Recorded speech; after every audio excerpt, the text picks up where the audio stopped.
Olá, bem-vindos ao Conversas com Tato. Hoje eu estou com o prazer de receber duas amigas, a doutora Renata Vilhena, super amiga nossa, a doutora Patrícia, minha paciente também super querida. E hoje a gente escolheu um tema interessante que eu acho que é importante, que é sobre a autonomia do paciente na decisão sobre qual o melhor tratamento. Então, a doutora Renata Vilhena é especialista na área da saúde, ela vai contar um pouquinho. Então, vou começar. Doutora Renata, conta um pouquinho da sua história e aí a gente vai começar, depois eu puxo para Patrícia. Em primeiro lugar, Marcelo, é um prazer estar aqui hoje. Muito obrigada pelo convite. Um prazer te conhecer também. Patrícia, muito obrigada. Então, faz 25 anos que eu advogo na área da saúde, né? Sempre defendendo o paciente. Eu saí da faculdade com 22 anos, eu não tenho um escritório para fazer de tudo. Aí um dia um primo meu me procurou, dizendo que a irmã dele, minha prima também, a Mônica, né, estava no hospital. O neném dela nasceu prematuro com 23 semanas de gestação, imagina, 5 meses. E estava na UTI, e na época o plano de saúde estava negando a cobertura, dizendo que ele tinha uma condição de doença pré-existente. Então esse foi o meu primeiro processo. Aí eu entrei, deu tudo certo, né? Eu consegui eliminar com o Léo. Hoje ele já está formado em engenharia, uma gracinha, está trabalhando. E com isso foi indo. Um cliente foi indicando o outro.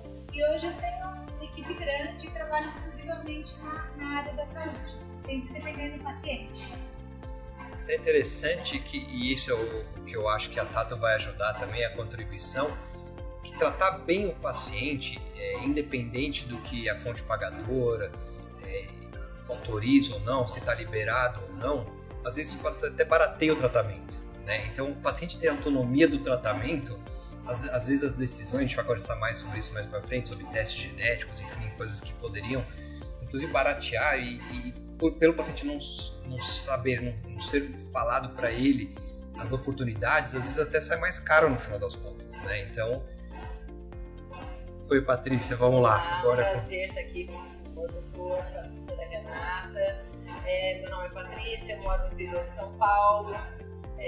Fui diagnosticada com câncer de mama em 2019 e, bom, enfim, fui fazer um exame de rotina e nesse exame de rotina apareceu uma imagem câncer. Uma vez diagnosticada com câncer, a primeira alternativa foi que caminho seguir, né? Eu teria que procurar um oncologista e primeiro eu procurei um amigo cirurgião para fazer biópsia e tal, fiz uma mastectomia bilateral. Para resumir, foi o que aconteceu. Aí eu tenho então que procurar um tratamento. Fui num primeiro momento, procurei um oncologista e me disse, escutou, olhou os exames que eu tinha naquele momento, laboratoriais, e me disse que eu já poderia agendar 16 sessões de quimioterapia já para a próxima semana, se fosse hoje. Eu voltei para casa, assim, primeiro, quando a gente recebe esse diagnóstico, a gente já tem uma morte emocional ali. Então, assim, como eu questionando, que eu sou questionadora, eu questionando 16, mas como assim? Baseado em quê? Qual foi a base para que fosse determinadas as 16 sessões de quimioterapia? O que seria essa quimioterapia? Como o meu corpo iria agir com essa quimioterapia? Não só a minha parte física, como a minha parte emocional. Como seria a minha vida dali para frente?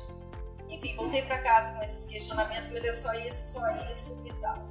Aí conversando com um primo, amigo que é médico, meu marido também é médico, eu falei, eu quero uma segunda opinião. Aí foi me indicado um anjo chamado Dr. Marcelo Eisen, aqui em São Paulo, e eu falei, bom, vamos marcar uma consulta com ele, eu quero ouvir a opinião dele. Então, no primeiro momento, um paciente oncológico, a gente já recebe o diagnóstico, o médico fala, a gente só vê a boca se movimentando, mas a gente não vê nada mais, a gente não escuta. A gente pensa, vou morrer. Quando, não sei, ele vai ter que falar pra mim quanto tempo eu tenho, quanto tempo eu vou durar, não sei como eu vou falar pro meu filho, pra minha mãe, pro meu irmão, pra minha família inteira, pros meus amigos, enfim. Quero morrer bem. Foi o que eu pensei, eu quero morrer bem, então eu vou lá pra ver o que vai acontecer. Enfim, No meu primeiro contato com o Dr. Marcelo, primeiro, houve um acolhimento. Ele me escutou, ele analisou os exames que eu tinha naquele momento e procurou se integrar na minha realidade, da realidade eu vim com meu marido, da minha realidade, enfim. E me mostrou vários caminhos e como, vamos dizer assim, não sei se a doutrina, como os médicos, a sociedade científica estava se comportando com relação àquele tema.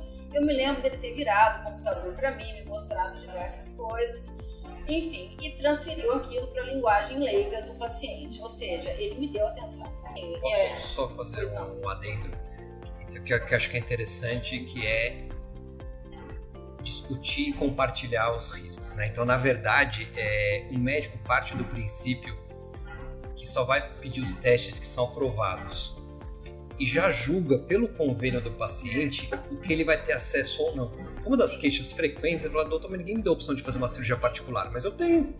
A pessoa já julga que eu tenho um convênio tal e só posso fazer com o médico tal, mas eu quero ter oportunidade. Exato. Então, quando a gente discutiu oportunidade, né, um teste genético avalia o benefício da quimio e realmente se você precisa ser tão agressivo ou não. Exatamente. A sua possibilidade financeira pelo padrão do seu plano Isso. de saúde. Nem sempre você consegue sozinho, mas você tem ajuda. E eu tive, assim, a grande sorte de ter o Dr. Marcelo para poder fazer eu encarar dessa forma.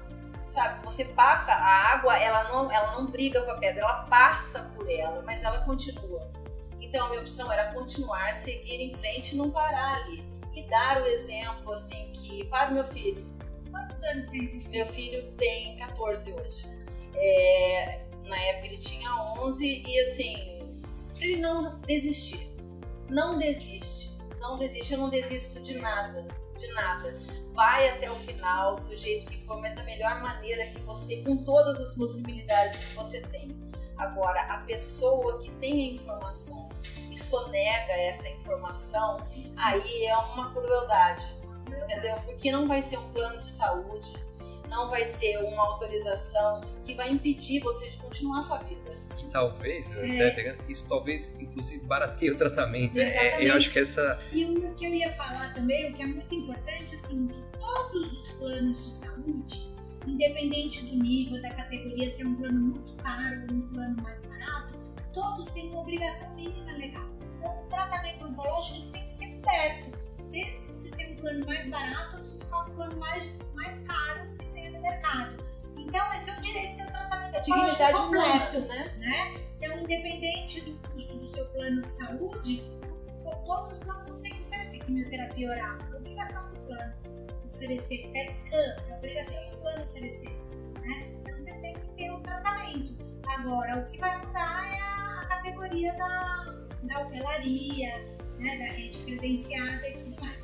Mas o mínimo, né? Com dignidade, todos têm que ter acesso. Não só pelo plano de saúde, como pelo SUS também. Pelo SUS também, exatamente. E eu acho que é muito... Às vezes a pessoa não tem força, que acaba de receber o diagnóstico de Mas câncer. você tem muita força. Parabéns. Acho que a ideia de ter essa conversa... Patrícia, Mas olha, eu tenho muito Muito cuidado, bonito seu depoimento. Quando eu vou falar sobre o câncer em si. Eu não gosto muito de abordar muito o tema, porque parece que você está prorrogando aquela sensação. Então, as pessoas geralmente que me procuram porque conhecem meu perfil. Então, assim, não é minimizar a doença, porque é uma doença dolorosa para você e para o seu entorno, para todo mundo que convive. Não é minimizar.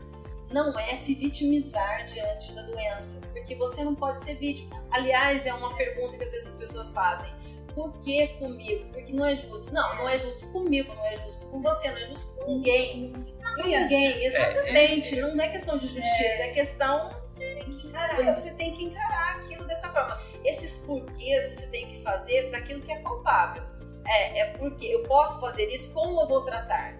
Que caminho eu vou seguir? Aí a escolha é sua. Eu posso escolher realmente não ser vítima e ficar em casa, mas eu posso escolher ser exemplo de força, de fé, de continuidade, mas não significa que a gente não tenha sofrido. Eu fiquei careca, eu olhei no espelho, meu marido é careca, várias vezes eu olhei achando que era ele, mas era eu. Ainda bem que sou médico cabeludo, né? E a primeira vez que eu dormi careca, com o ar-condicionado ligado, eu acordei de madrugada, toquei ele e falei assim, como faz pra dormir careca?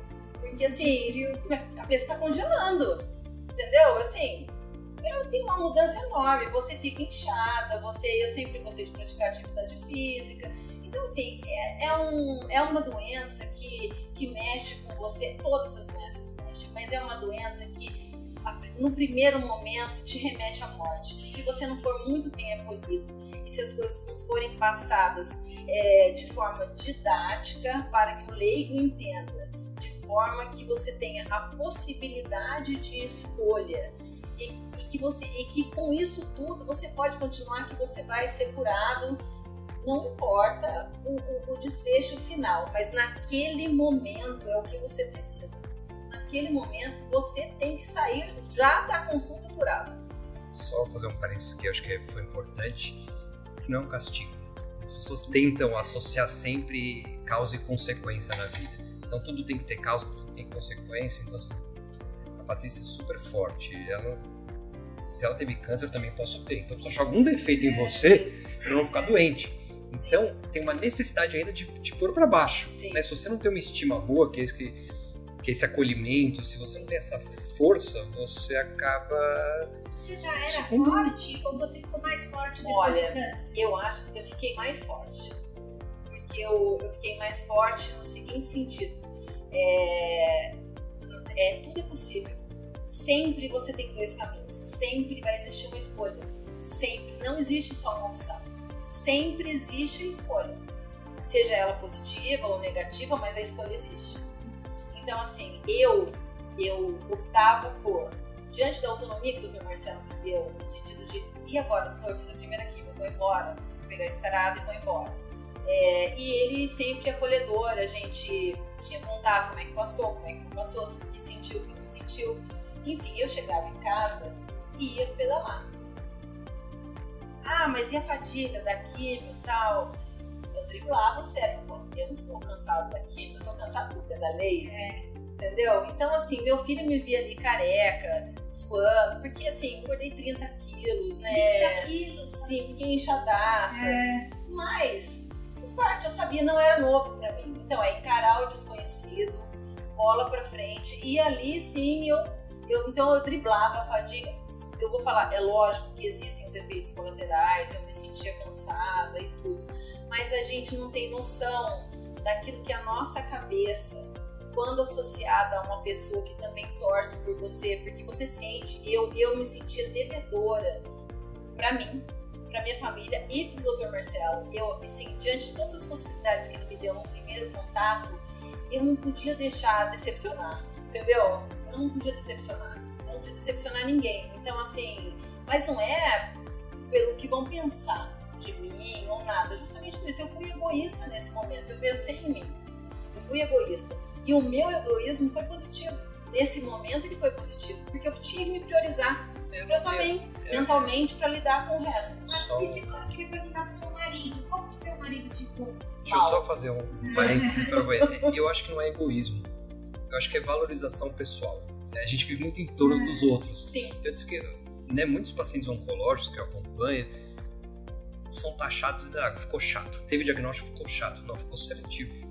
Porque você acaba selecionando as pessoas que você quer em volta ou não. Porque a autoestima é isso. A pessoa pensa na autoestima, assim, ó, autoestima, o que a gente faz, mulher? Vou pro spa, vou no cabeleireiro, vou fazer a unha.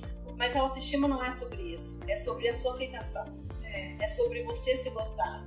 É lógico que essas outras coisas, elas vêm acrescentar. Mas a autoestima é se amar primeiro naquela condição e o que você vai fazer com aquilo que está acontecendo com você naquele momento. Como você vai reagir, né? Como você vai reagir. Isso é autoestima na minha concepção da palavra em si. É como naquele momento, com aquela situação difícil, que rumo tomar, o que fazer. Você tem que se amar. Né? O meu marido ficou bem mal. Ficou mal, porque ele é médico e quando ele viu que o nosso colega não virava, ele estava vendo a imagem, ele não virava, e eu falei, pode virar que eu já sei que eu tô com câncer de mama e qual é o próximo passo. Ele deu aquela encolhida na cadeira, assim, aquela lágrima rolou, porque ser leigo nessa hora é melhor, né? né? Porque o conhecimento dele sabia o que eu ia passar. E ele é intensivista. Então ele pega aquilo assim, é lógico que com outros, mas ele pega aquilo que tem de pior, né? Viés, né? Para o leigo, chegou na UTI, tô partindo. Nem sempre é assim, mas ele tinha essa então para ele foi bem difícil. Eu acho que foi mais difícil que para mim. Mas esse choque inicial e depois, durante E esse choque inicial foi no dia do aniversário dele. Então foi o presente que ele ganhou. Porque assim, eu falei, você vai ganhar um presente hoje. Eu tô com câncer de mama, ninguém queria dar notícia, eu que dei. Eu estou com câncer de mama, mas eu tenho certeza que isso vai ser um presente para nossa vida. E ele foi super companheiro, é meu companheiro, veio comigo a todas as sessões de quimioterapia, ficou comigo o período todo, eu pedalava e ele ficava do lado, então em nenhum momento houve nenhuma interferência. À medida que eu estava me sentindo bem com aquilo que eu estava fazendo, tudo ok. É lógico que com muita prudência, né, com todo respeito, porque você não vai banalizar a doença, nem os efeitos e nem descumprir aquilo que o seu médico te indicou a fazer. Então, acho que o Marcelo fez muito esse papel de companheiro e não médico, né? Porque muitos acompanhantes que são médicos acabam interferindo, querendo saber detalhes médicos e acaba deixando o paciente mais agoniado. E, de novo, o foco do paciente é o paciente, né? A autonomia do seu tratamento. E, às vezes, por dificuldade hábil de conversar com o paciente, acaba conversando em termos médicos e acaba esquecendo que tem um paciente que tem autonomia sobre o seu tratamento. Eu não fiz o melhor para mim, nem o melhor pro Marcelo, pro marido dela. O melhor para você e a gente vai aceitar. Então, acho que é muito isso e ele topou, acho que ele foi muito parceiro, né? Isso. Quando a gente saiu daqui na primeira consulta, depois do resultado do teste genético, eu perguntei para ele no carro, na ida, o que você acha? Ele disse, eu não acho nada. Eu falei, mas o que você acha que o Eisen acha? Aí ele falou assim, ele não acha nada, tanto é que ele falou pra você voltar pra casa e pensar. Eu falei assim, mas eu tô achando que eu acho. Aí ele falou assim, o quê? Eu falei, liga pra ele e vamos marcar a quimioterapia, eu quero fazer. Aí, né, quando eu voltei, fiz aqui, eu perguntei pra ele, o Dr. Marcelo, doutor, eu vou ficar careca? Vai ficar careca, mas assim, ele nunca antecipou nada pra mim, nunca antecipou nada. É óbvio que todo paciente sabe que em um determinado momento ele vai ficar careca. E aí eu fiz, ele me falou em tantos dias, mais ou menos, por volta, eu lembro que eu tava num hotel fazenda e o cabelo começou a cair, eu falei, nossa, não tem peruca, não tenho boné, não tenho nada, e agora, uma situação super desagradável, era tufos de cabelo pelo chão. Cheguei na minha casa, avisei o meu filho e meu marido. Falei, olha, hoje eu vou raspar o cabelo e vou voltar careca. Tá? Careca, então eu vou estar careca. Voltei pra casa, os dois estavam me esperando. Os dois, na verdade, estavam esperando a minha reação. Então a minha reação diante disso foi, olha, estou chegando, avisei, estou chegando, estou entrando, estou careca. Meu filho olhou pra mim e falou assim, mamãe, não fica triste, sabe? Você vai voltar a ser bonitinha de novo. Ou seja, você está horrível, mas tudo bem, você vai voltar. Meu marido, eu falei, olha, você não pode falar porque eu te aceitei careca, então agora você tem que me aceitar careca. E agora eu vou ao supermercado. E eles falaram assim, aí meu marido ficou meio assim, quer que eu vá junto? Não. Eu falei, não precisa ninguém ir junto comigo. Eu vou sozinha e vou assim, careca. Porque se está calor, eu não vou passar calor colocando nada contra, porque eu acho que cada um toca do jeito que quiser, da maneira que for mais confortável. Mas eu optei por continuar careca, vim a todas as consultas careca, eu nunca usei nada. Só que quando eu moro numa cidade pequena, então a gente acaba, aqui São Paulo é terra de ninguém, porque é muito grande, né? E lá não, a gente acaba encontrando as mesmas pessoas. Então você causa um desconforto para as outras pessoas. E aí, o que você tem que fazer diante disso? Se você quer que aquela experiência seja positiva para você e para o próximo, você tem que abordar. Então, as pessoas passavam, olhavam às vezes no corredor do supermercado, mas não sabiam como que eu perguntava, oi Patrícia, tudo bem? Como tá tudo bem? Você tá careca, sem sobrancelha, sem cílios, não tá tudo bem. Então, esse papel era meu.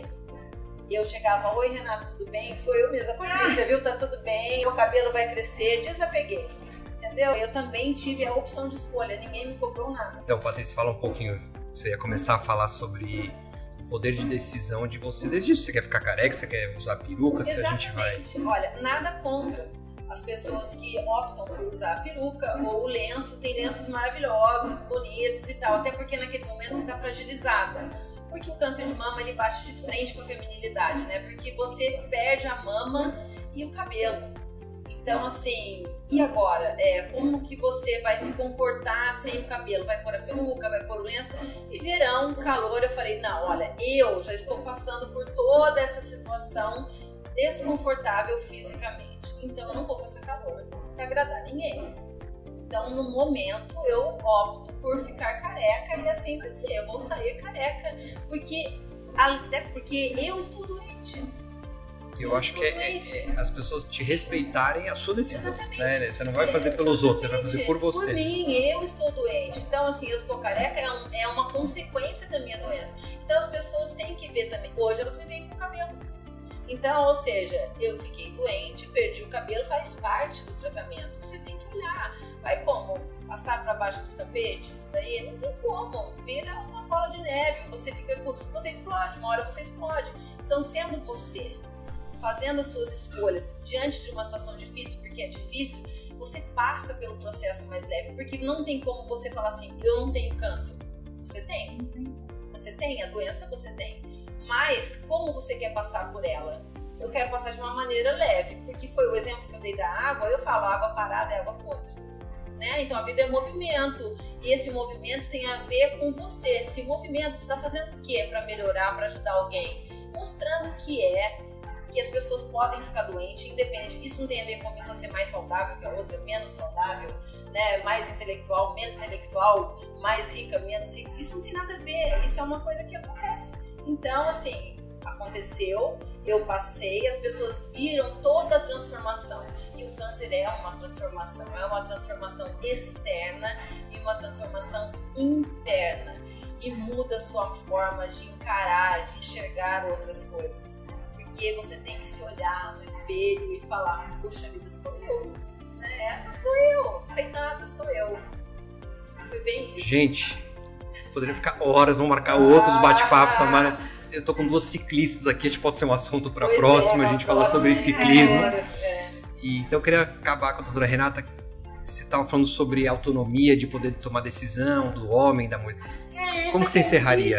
Essa questão de autonomia, de poder de decisão, eu vejo muito frequente quando o homem enfrenta o diagnóstico do câncer de próstata. Eu vejo muito no meu escritório isso. Porque quando você recebe o diagnóstico, tem várias opções, né, de tratamento. Você pode fazer a cirurgia, pode fazer radioterapia, ou a cirurgia por robótica, ou cirurgia via tradicional. Então, todas as implicações e tudo mais. E muitas vezes o médico, né, oferece para o paciente todas essas opções. E ele pode escolher um tratamento conservador, que não tem que fazer cirurgia, que ele tem os problemas.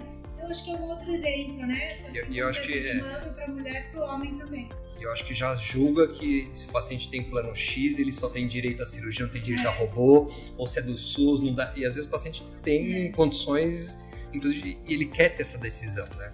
Quem tem informação tem tudo, porque muitas vezes o paciente fica vendido na mão do médico, muito fragilizado, né? Já tá com a autoestima baixa, e não tem uma família também, porque às vezes você tá com a autoestima baixa, mas tem alguém ali da família que, né, tem, não, peraí, vamos ver se é isso mesmo, tal, toma a frente, e às vezes não tem essa pessoa na família, ou você tá dentro do problema, você não enxerga muito bem as coisas, né? E o papel, eu acho, do médico nesse primeiro momento é muito importante, porque ele escuta, ele acolhe, ele conduz. Ele conduz, mas sem obrigar, sem a obrigação. Ele conduz você a um raciocínio, entendeu? A você pensar naquilo que vale a pena para sua vida mesmo, sabe? Sem interferir na sua escolha, certo? Mas é a maneira como é conduzido aquilo, com certeza, o médico que age dessa forma, ele colhe frutos, porque ele cria um compromisso com o paciente se sente no dever de mostrar que a escolha que ele deu para você fazer deu certo. Gente, eu queria agradecer esse papo maravilhoso. Vou entregar uma lembrancinha da Tato para cada uma de vocês, de Ah, coração. Obrigada. Que legal. Adorei. Obrigada. Foi muito bom, Foi Marcelo. muito bom. E espero vocês em outras oportunidades. A gente Opa, vai. Com certeza. É só convidar que eu venho.